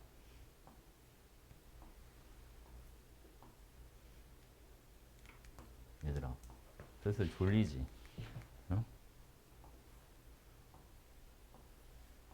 이거 일부러 색깔을 맞추는 거야. 이런 식으로. 저기 파란색, 빨간색, 노란색 일부러 맞춰주고 있는 거야, 지금. 봐봐. 지금 이쪽으로 갈수록, 그치? 첫 번째 껍질로 내려올수록 에너지가 뭐 한다? 커진다. 이거 잊지 마시고. 자, 얘는 세 번째 껍질로 내려오는데 에너지 제일 작은 거니까 바로 위에서 내려오는 거야. 4에서 3. 이해가요? 얘는 세 번째 껍질로 내려오는 것 중에 에너지가 제일 크니까 얘는 무한대에서 세 번째로 내려오는 걸 표현해줘요. 자, 요거는 두 번째 껍질로 내려오는 것 중에 에너지 제일 작은 거니까 3에서 2. 이해하셨나요? 얘는 첫 번째 껍질로 내려오는 것 중에 에너지가 가장 작은 거니까 요거는 2에서 1. 됐지? 요거는 첫 번째로 오는 것 중에 에너지 제일 큰 거야. 얘는 무한대에서 어디까지? 1까지 내려올 때. 자, 우리가 전자가 빛을 방출할 때 어떤 게 에너지를 많이 가진 빛을 방출하느냐? 많이 내려온 것도 물론 중요하지만 그것보다 더 중요한 거는 어디까지 내려왔는지가 더 중요한 거야. 무슨 알겠죠? 무한대에서 두 번째까지 봐봐. 무한대 두 번째까지 이만큼을 내려온 것보다 2에서 1까지 내려온 게 훨씬 더 많은 에너지를 방출해. 그렇잖아, 그렇지? 그러니까 몇 번째 껍질이나 껍질을 얼마나 내려왔는지가 더 중요한 게 아니야. 어디까지 왔는지를 먼저 봐야 돼. 첫 번째까지가 왔냐? 두 번째 껍질까지 왔느냐? 알겠지? 이게 더 중요하다는 거지. 이해하셨죠? 오케이. 그러면 저걸 가지고 실제 에너지 크기를 어떻게 구하는지 설명을 한번 해줘 볼게요, 여러분. 예를 들면 자, 세 번째 껍질에서 두 번째 껍질로 전자가 전이하는 경우랑 두 번째 껍질에서 첫 번째 껍질로 전자가 전이하는 경우 이때 이제 나오는 에너지 크기를 한번 비교해 보겠습니다. 자, 여러분 우리가 원래 에너지는 마이너스 n 제곱분의 1310인데 이거를 이렇게 들어갈 거야. n 제곱분의 k. 괜찮지, 그치? 자, 보겠습니다, 여러분. 자, 세 번째 껍질 여기는 마이너스 9분의 k. n에다 3을 넣어주면 돼요. 괜찮나요? 빼기. 자, 여기는 마이너스 여기는 4분의 k. 이해하지? 자, 여기는 뭐가 되어지냐면 여기는 마이너스 말고 바로 뺄까? 마이너스 4분의 k 빼기 여기는 마이너스 k 이런 식으로 들어가는 거죠. 이 차이값이 얼마로 얘는? 요거는 36분의 5k. 자, 얘는 차이값이 얼마가 되냐면 얘는 4분의 얼마? 얘는 3k 이렇게 들어. 맞죠? 양쪽에다 다 36을 곱할 거야. k는 지우고 5 여기는 27. 그죠? 에너지비가 몇 대 몇이 나옵니다? 5대 27. 두 번째 껍질 내려오는 것보다 첫 번째로 내려오는 게 훨씬 더 커야지, 에너지가. 괜찮지, 그치? 자, 진동수 비교, 진동수. 진동수 비도 마찬가지 5대 27이야. 왜? 서로 비례하니까. 괜찮나요? 람다, 이런 파장비는 27대 5 이렇게 들어가는 거야. 서로 반비례하니까. 대체 그치? 요 문제 많이 써먹습니다. 자, 그리고 여러분 발목이열에서 선생님 그랬잖아. 가시광선은 몇 가지밖에 없다. 네 가지밖에 없다. 예전엔 이게 많이 나왔었는데 요즘 좀 뜸해지긴 하긴 했는데 그래도 알아두고 가는 게 좋을 것 같아. 자, 여기 보세요. 이건 여러분 3에서 2로 내려올 때, 이건 4에서 2로 내려올 때, 요게 5에서 2로 내려올 때, 요거는 6에서 이제 2로 내려올 때 이렇게 들어가는 거야. 알겠죠? 파장이 얘는 656 나노미터, 요거는 486 나노미터, 434, 요거는 410 나노미터 이런 식으로 돼. 왼쪽으로 갈수록 에너지 커지고 파장은 짧아지는 거야. 색깔이 이게 좀 다르거든요, 여러분. 여기는 레드, 그린, 블루, 여기는 바이올렛 이렇게 들어가. 알겠죠? 요 색깔까지 알아두면 좋긴 한데. 레드, 그린, 블루, 바이올렛 이렇게. 괜찮나요? 오케이. 자, 그럼 이거 한번 적어 봐야죠. 필기 한번 해봅시다. 나만 떠든 것 같은 느낌이지 왜 살짝.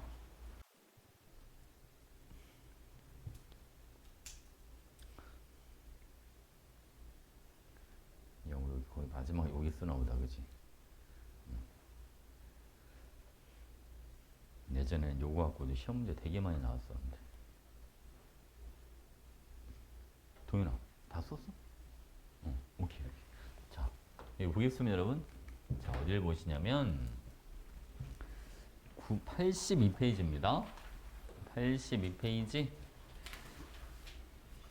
자, 수소 방전관에서 나오는 빛을 프리즘에 통과시키면, 자, 여기는 불연속적 이라고 씁니다. 불연속이죠.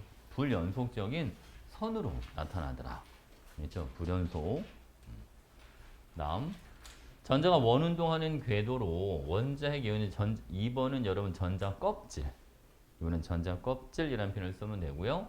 원자핵에 가까운 곳부터 K, 그죠? 그 다음에 4번은 L, 5번은 M, 6번은 N 이런 식으로 나타내 준다. K, L, M, N 이렇게. 자, 각 전자 껍질의 에너지 준위는 뭐에 의해 결정이 된다? 이거는 주양자수라 하는 거예요. 주양자수. 양자수는 좀 이따가 다시 들어갈 거예요, 여러분. 주양자수 쉽게 얘기하면 그냥 전자 껍질에 따라 달라진다고 보면 돼요. 자, 그리고 원자가 가장 낮은 에너지를 가지는 안정한 상태를 저 영어로는 the grounded state라는 표현을 쓰는데 이게 바닥 상태라는 뜻이야. 바닥. 이거 맨 밑바닥, ground. 알겠지? 그치? 이걸 바닥 상태라는 표현을 씁니다. 자, 수소의 경우에는 첫 번째 껍질, 즉 K 껍질에 전자가 있을 때를 우리는 바닥이라는 표현을 쓰는 거고요. 자, 바닥 상태의 전자가 에너지를 흡수해서 높은 에너지 준위로 전이한 불안정한 상태를 이거는 들뜬 상태라는 표현을 써줘요. 그러니까 첫 번째 껍질이 아닌 껍질에 전자가 있으면 다 들뜬 거예요. 무슨 알겠지, 그렇지? 이거는 excited state라는 표현을 씁니다. 자, 라이먼 계열은 이거는 자외선. 그죠? 이거는 첫 번째 껍질로 전자가 내려올 때다. 자, 발머 계열인 자외선이 있지만 자외선의 위에도 있으니까 이걸 일단은 외울 때는 이렇게 외워줍니다. 가시광선 영역의 빛이다. 요거는 N은 2로 전이할 때, 즉 두 번째 껍질로 내려올 때. 파신 계열은 요거는 적외선. 그렇죠? 이거는 세 번째 껍질로 전이할 때. 괜찮지? 오케이. 자, 오늘 1번 문제 보겠습니다. 보의 원자 모형. 자, 원자핵 중의 전자는 특정한 에너지를 갖는 궤도를 따라 원운동을 한다. 자, 보어는 이렇게 생각을 했어요. 알겠지? 궤도를 따라서 원운동한다고 생각을 한 거야. 보어 생각이야. 사실은 우리가 알아본 바로는 현대 과학으로 알아본 바로는 원운동은 아니야. 알겠지? 이제 고쳐야 될 게 있긴 한데 일단 보어는 이렇게 생각을 한 거야, 여러분. 전자 껍질의 에너지 준위는 원자 핵에서 멀어질수록 커집니다. 또 높아지는 거고요. 전자가 다른 전자 껍질로 전이할 때 두 전자 껍질의 에너지 차이만큼 에너지를 흡수하거나 방출합니다. 그죠? 바깥쪽으로 갈 때는 흡수, 안쪽으로 내려올 때는 방출. 됐지? 자, 볼게요, 여러분. 자, 2번. 소수원자 에너지 준위와 전자 전이를 나타내 준 겁니다라고 되어 있는데, 자, 에너지를 흡수하는 경우는 한 가지가 있다라고 되어 있잖아요, 여러분. 흡수는 올라가는 게 흡수. 자, 올라가는 게 A, B, C, D 중에 D 하나밖에 안 보이죠? 그러니까 이거는 반응. 오케이? 자, 방출되는 빛 에너지 B, C와 E는 3대 1이 됩니다. 라고 되어 있는데, 자, 볼게요, 여러분. 여기가 마이너스 4분의 K, 여기는 마이너스 K니까 C는 차이값이 얼마가 나오냐면 4분의 3K 이렇게 들어가는 거고요. 알겠죠, 여러분? 자, 무한대는 에너지를 0이라고 잡아줍니다. 그러면 알파벳 E는 0과 마이너스 4분의 K 차이니까 이거는 4분의 K만큼 나온다. 그러니까 4분의 3대 4분의 1. 그러니까 몇 대 몇이 되는 거죠? 3대 1. 이렇게. 무슨 알겠죠, 그죠? 자, 다음 가장 짧은 파장의 빛. 자, 가장 짧은 파장의 빛은 에너지가 가장 큰 빛이라는 얘기입니다. 이 중에 여러분 에너지가 가장 큰 거는요. 자, 누가 제일 많은 에너지가 나옵니까? A죠. 그지? 첫 번째 껍질로 내려오면서 가장 많이 내려오잖아요. 그지? 이 차이가 클수록 더 많은 에너지를 갖는 빛을 방출해 주는 겁니다. 알겠죠? 그러니까 가장 짧은 파장의 빛은 B가 아니라 A라고 해줘야 됩니다. 에너지가 클수록 파장이 짧은 겁니다. 에너지 파장 반비례야. 아시겠죠? 그러니까 이건 A라고 써놔서 XX. 그래서 찾아봤던 건가? 자, 이거 보겠습니다. 여러분. 3번. 자, 이번에 소소원자 에너지 준위와 전자 전이를 나타내 준 겁니다. 자, 여기는 여러분 라이먼, 발머, 파센 이렇게 써주면 되죠. 그래서 여기는 자외선, 가시광선, 적외선 이렇게 적어주면 되고, 오케이. 자, 4번 볼게요, 여러분.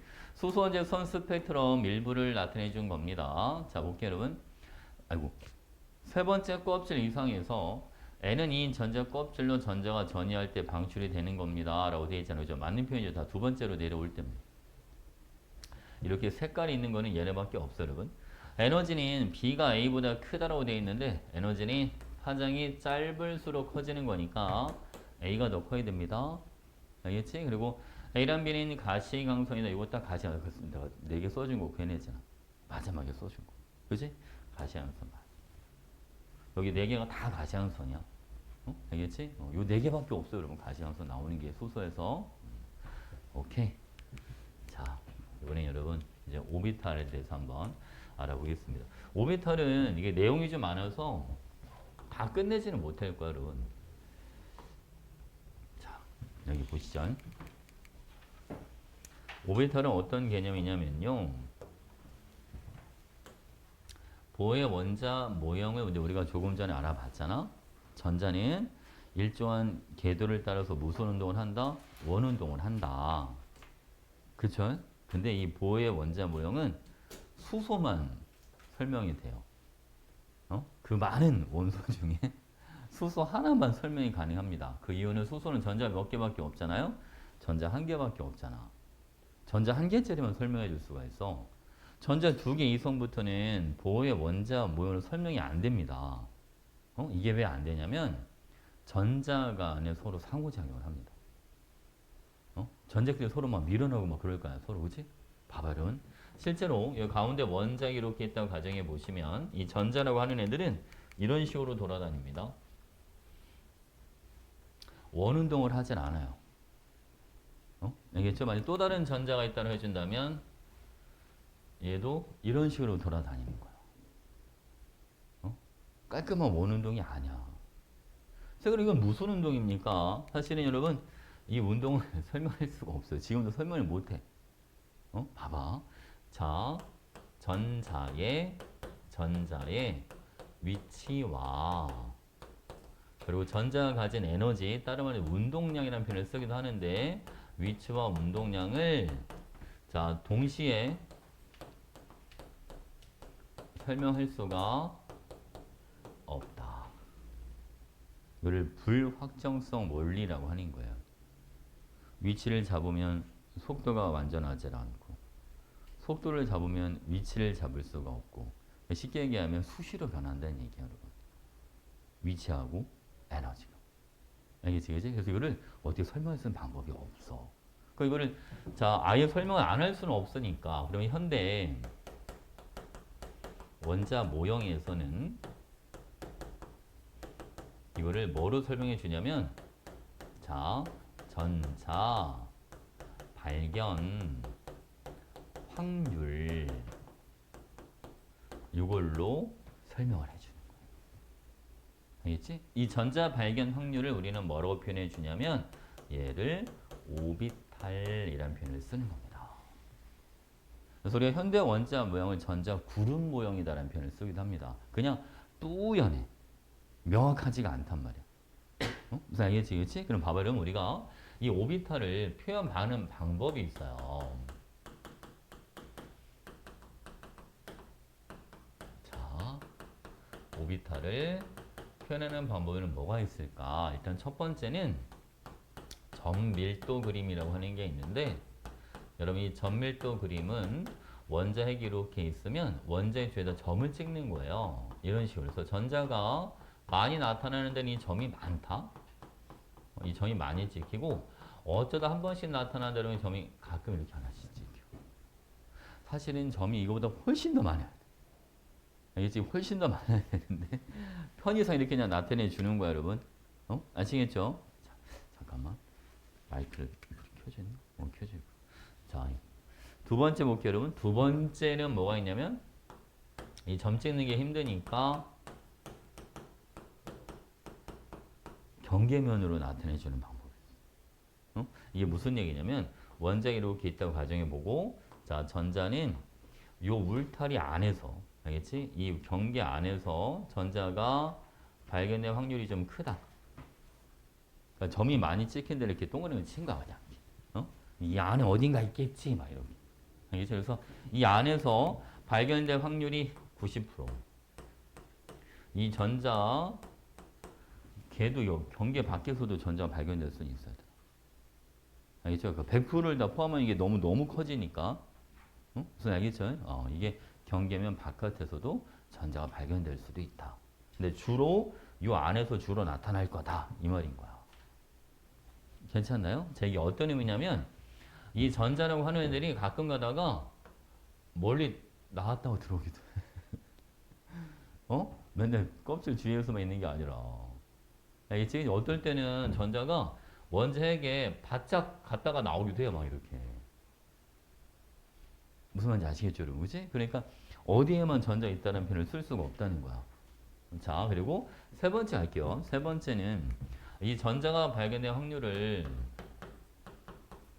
원자 핵에서의 거리에 따른 그래프로 표현해주는 방법도 있어요, 여러분. 자, 이게 원점이 핵입니다. 핵에서의 거리. 알겠지? Y축은 이거는 전자가 발견될 확률 이렇게 들어가. 그래서 얘는 그래프의 모양이 얘는 이런 식으로 나와. 그래서 원자 핵에서 뭐 위치를 딱 잡아주는 건 아닌데 요 정도 떨어진 데서 전자가 좀 많이 나타나던데 이런 식으로. 근데 원자 핵에 가까운 데서도 전자가 뭐 할 수도 있고 발견될 수도 있고 먼 곳에서도 발견될 수가 있다. 그런 얘기야.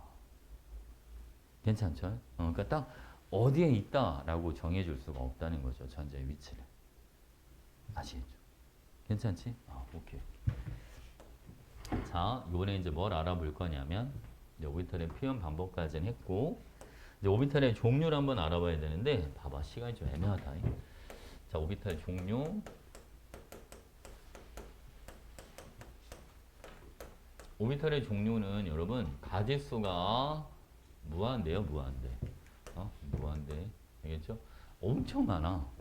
전자 껍질이 무한대까지 있잖아요. 오비탈의 종류도 원래 무한가지야. 공부할 수가 없고. 그래서 우리는 딱 두 가지밖에 안 해, 공부를.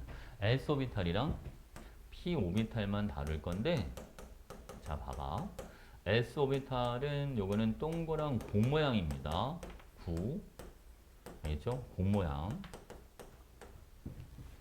S 오비탈. 이거는 방향성이 없다라는 표현을 씁니다. 자, S 오비탈은 방향성이 없다. 이게 무슨 의미냐면 방향성이 없다는 건 이거는 원자 핵에서 떨어진 거리만 고려하고 방향은 신경 쓰지 않겠다. 이런 걸 방향성이 없다는 표현을 쓰는 거예요. 그리고 오비탈의 개수가 S는 오비탈의 개수가 이거는 한 개짜리. 봐봐 여러분. 자, S 오비탈인 이런 식으로 구형으로 나타내 준단 말이에요. 이렇게 구형으로 나타내 주는데 방향성이 없다는 건, 자 보세요 여러분. 오른쪽, 왼쪽, 아래쪽이죠. 왼쪽, 여기는 위쪽. 떨어진 거리만 같으면 전자가 발견될 확률이 동일하다. 그러니까 위, 아래, 좌우 이거는 방향 신경 쓰지 않아도 된다.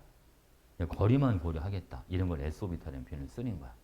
알겠지? 그리고 이 S 오비탈은 모든 껍질에 존재합니다. 저희는 모든 전자 껍질에 존재한다.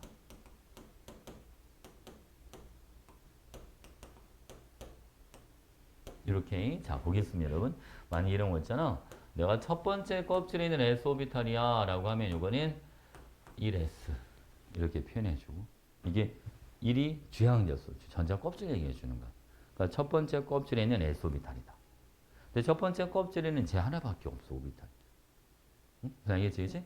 만약 여러분 두 번째 껍질에 있는 S 오비탈은 사이즈가 좀 커요. 이거는 두 번째 껍질에 있는 S 오비탈이다. 이거는 ES 이런 식으로 표현해주고.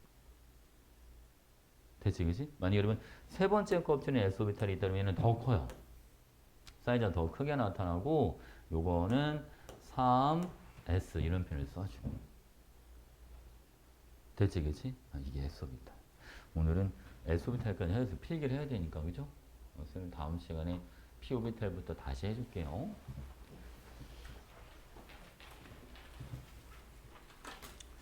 오늘 숙제가 별로 없겠어. 원래 오비탈까지 해야지 숙제가 많은데.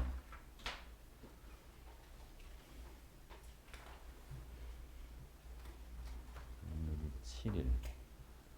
다음 주에 14일 날 수업하고 그 다음 주 21일은 수업을 못 하잖아요? 그지? 그때 설 때라 여러분 안 올 거 아니야. 어디 가기 시골 같은 데 가죠. 안 가나? 수업할까 그냥? 여러분들 21일 어디 가요? 응? 얘기를 해봐. 영우야 어디 가? 설 전날? 가요? 안 가도 가는 거죠.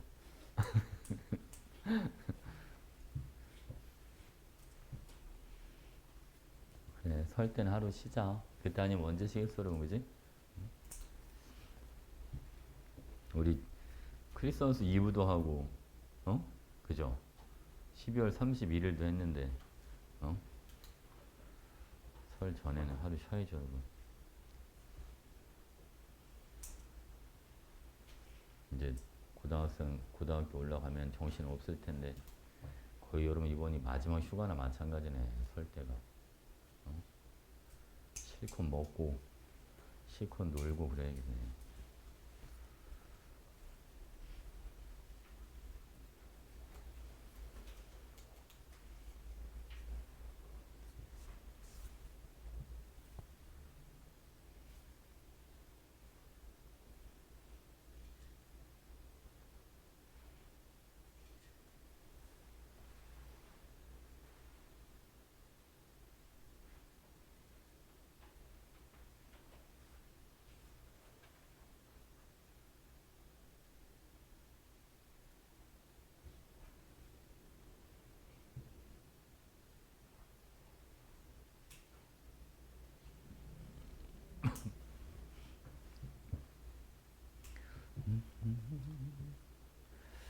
숙제를 알려줘야 되는데, 숙제.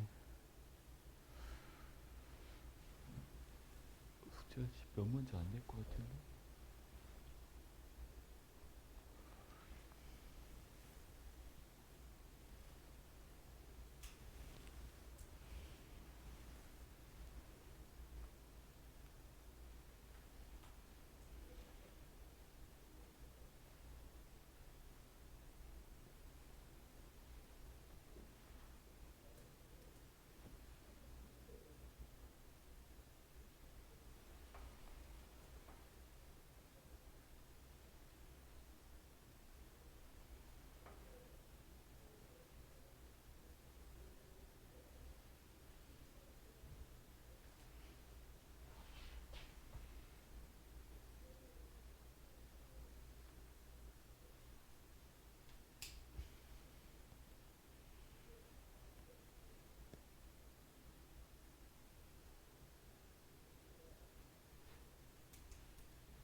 다 썼어요.